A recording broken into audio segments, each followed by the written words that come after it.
Olá! Hoje nós vamos estudar os capítulos 4 a 6 do livro de 2 Crônicas, versículos 1 a 5 do capítulo 4. O altar de bronze era o altar principal, que era destinado à oferta dos holocaustos e sacrifícios. As medidas maiores são das dimensões da base, subindo-se ao altar por meio de degraus. O mar de fundição era a versão de Salomão do lavatório de bronze no tabernáculo de Moisés. A água dessa bacia gigante era usada nos rituais de purificação, cabia 66 mil litros de água. Essa bacia ficava em cima das figuras de 12 bois, que apontavam para os 4 pontos cardeais.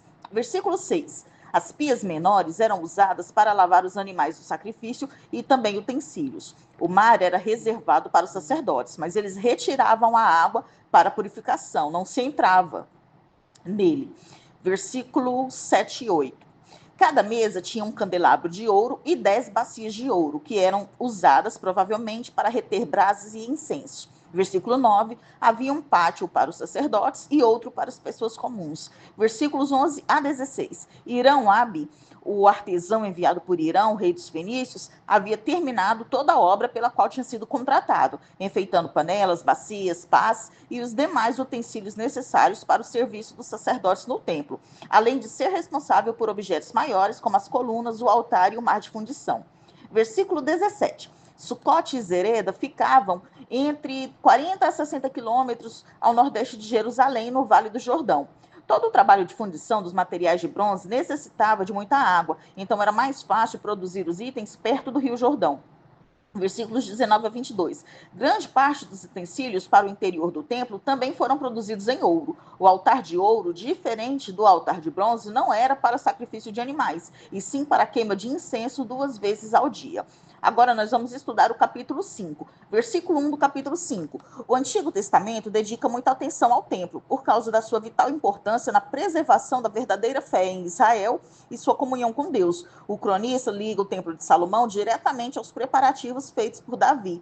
Versículo 2. O templo serviria como único lugar de adoração para as 12 tribos. Então era apropriado que Salomão recebesse representantes de todas as tribos na cerimônia. O aspecto mais importante da cerimônia foi a transferência da Arca da Aliança para o templo, que estava antes na tenda que Davi havia construído. Versículo 3. Salomão programou que a dedicação do templo ocorresse durante a festa dos tabernáculos. Esperava-se que todos os homens israelitas estivessem em Jerusalém para essa celebração, agora que um santuário central tinha sido construído. Versículos 4 e 5. Era a família dos coatitas que tinha o dever de transportar a arca. Não houve muita cerimônia ao levar os utensílios do tabernáculo de Gibeão para o templo em Jerusalém, porque não eram eles que santificavam o templo, eles é que eram santificados pelo templo. No caso da arca, houve cerimônia porque ela simbolizava a presença de Deus. Versículos 7 a 10. Uma vez que a arca estava no Santo dos Santos, no templo, ela estava situada de tal forma que dava a impressão de que os querubins a estavam protegendo com suas asas. As varas eram tão compridas para ficarem confinadas no Santo dos Santos, de modo que elas se projetavam para o templo. No tempo que o cronista escreveu esses versículos, a arca não estava mais no templo, mas as varas estavam presumivelmente como um símbolo da arca ausente. Versículos 11 a 14. Normalmente, o serviço do templo se dividia entre os 24 turnos de sacerdotes. Cada quinzena servia um novo turno, mas a solenidade de um acontecimento daquela relevância exigia a presença integral do corpo sacerdotal e dos levitas. O sinal evidente de que Deus aceitara o templo e os seus utensílios como substituto perfeito do tabernáculo, que ele mesmo ordenara levantar no deserto, se nota na repetição do milagre que se deu quando Moisés consagrou o tabernáculo.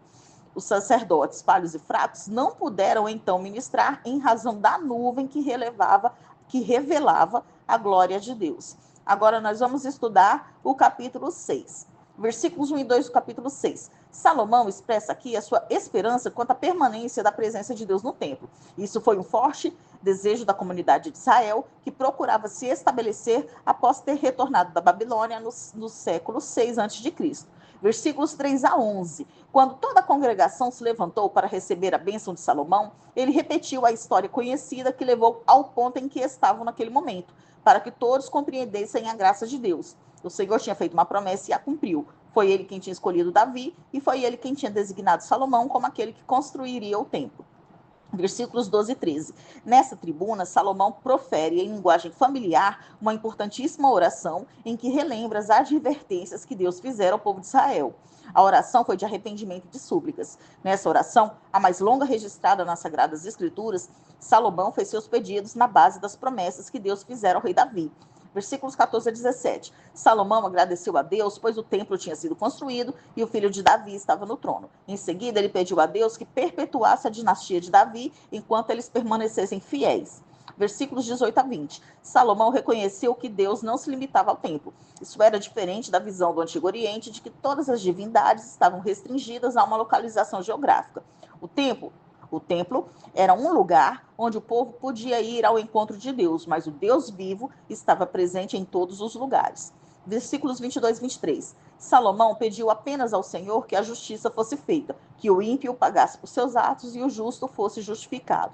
Versículos 24 e 25. A derrota militar é com frequência listada como consequência da violação da aliança. Salomão pediu que, assim que os israelitas caíssem em si e orassem no templo, Deus perdoasse os seus pecados e os trouxesse de volta à terra que tinham perdido.